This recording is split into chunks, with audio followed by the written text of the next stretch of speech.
तीनों अंदर चले गए।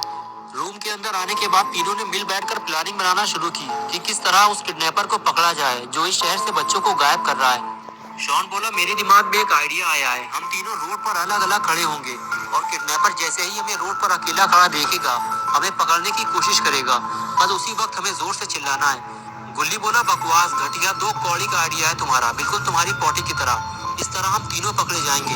वो एक एक करके हम तीनों को गायब करता जाएगा और बाकियों को पता भी नहीं चलेगा कि कौन गायब हो गया है। इसलिए हम तीनों को साथ में रहकर ये काम करना होगा। बुल्ली ने कहा, अगर हम तीनों साथ रहेंगे तो वो कभी भी हमारे करीब नहीं आएगा। हम तीनों को अलग अलग लेकिन होशियारी से काम करना होगा। गुल्ली बोला, हम तीनों एक साथ ही काम करेंगे, लेकिन सिर्फ एक बंदा ही रोड पर अकेले खड़े होने का नाटक करेगा। बाकी दो छुप कर उस पर नजर रखेंगे और जैसे ही किडनैपर करीब आएगा हम उसे मिलकर दबोच लेंगे। और इसी तरह गुल्ली, बुल्ली और शॉन तीनों मिलकर घंटों तक किडनैपर को पकड़ने की प्लानिंग बनाते रहे। और देखते ही देखते सारा दिन गुजर गया और रात हो गई। रात होते ही शॉन ने अपने कमरे की खिड़की खोली और बाहर झांकने लगा।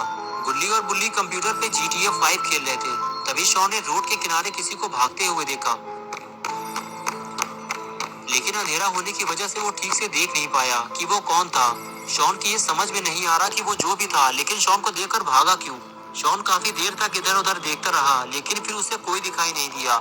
शॉन कुछ देर तक खिड़की पे रुका और फिर वापस अंदर चला गया।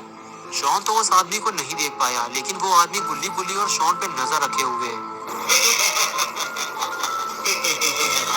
शॉन ने अंदर आने के बाद बुल्ली से बताया कि कोई आदमी अपने घर के नीचे खड़ा हुआ था। जैसे ही मैंने खिड़की खोली वो आदमी मुझे देखकर भाग खड़ा हुआ। बुल्ली ने कहा, क्या तुम उसे पहचान सकते हो? शॉन बोला, नहीं, मैं उसका चेहरा नहीं देख पाया। बुल्ली बोला, जरूरी नहीं है कि वो कोई किडनैपर हो सकता है वो कोई चोर हो, क्योंकि आस पड़ोस के ज्यादातर घर खाली पड़े और हो सकता है वो चोरी करने आया हो और उसने जैसे ही तुम्हें देखा होगा डर के भाग गया होगा। बुल्ली ने कहा, डरने की कोई बात नहीं है यार, यहाँ शॉन अकेला नहीं है, हम 3 लोग हैं यहाँ। चलो मुझे दिखाओ कहाँ देखा था तुमने उसको। उसके बाद शॉन बुल्ली को लेकर खिड़की पे आ गया और वो जगह दिखाने लगा जहाँ पे शॉन ने उस आदमी को भागते हुए देखा था।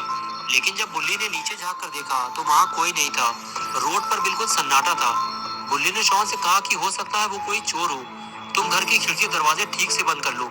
शॉन बोला, गेट तो मैं बंद करके ऊपर आया था, रही खिड़की की बात तो मैं इसे बंद कर देता हूँ। और उसके बाद शॉन ने खिड़की बंद कर दी और उसके बाद गुल्ली, बुल्ली और शॉन बारी बारी से काफी देर तक कंप्यूटर पर गेम खेलते रहे। पहले 1 घंटे तक गुल्ली ने गेम खेला, उसके बाद बारी आई बुल्ली की। बुल्ली ने 1 घंटे से ज्यादा गेम खेला और शॉन अपनी बारी का इंतजार करता रहा। और फिर बारी आई शॉन की और फिर शॉन ने 12 बजे रात तक दबा कर गेम खेला।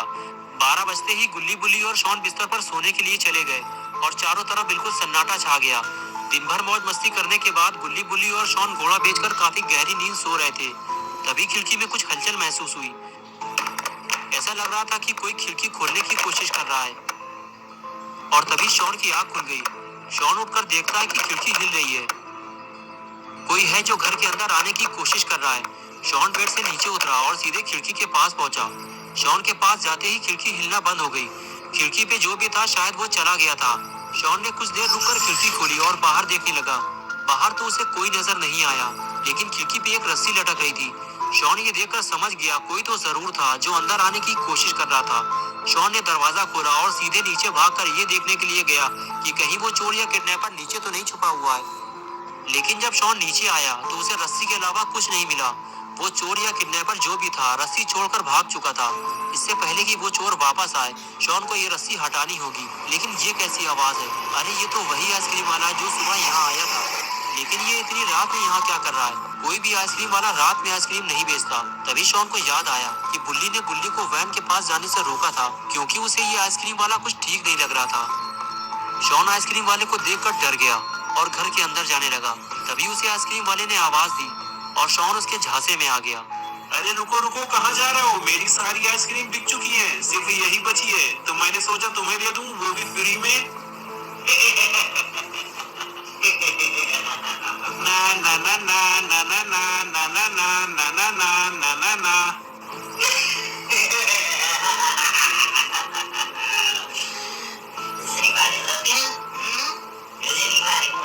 और उसके बाद वो आइसक्रीम वाला जिसका नाम रॉड है वो शॉन को पकड़ने के लिए उसके पास चला गया और फिर आइसक्रीम वाले ने शॉन को उठाकर वैन में ले जाकर बंद कर दिया और इस तरह अपना पॉटी बॉय शॉन किडनैप्ड हो गया।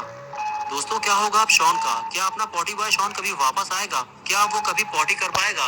गुल्ली और बुल्ली जब सुबह उठेंगे तो क्या करेंगे? और क्या ये आइसक्रीम वाला गुल्ली और बुल्ली को पकड़ने वापस आएगा? ये सब हम देखेंगे पार्ट 2 में। तो दोस्तों, अगर आप पार्ट 2 देखना चाहते हैं तो इस वीडियो को लाइक करें, चैनल को सब्सक्राइब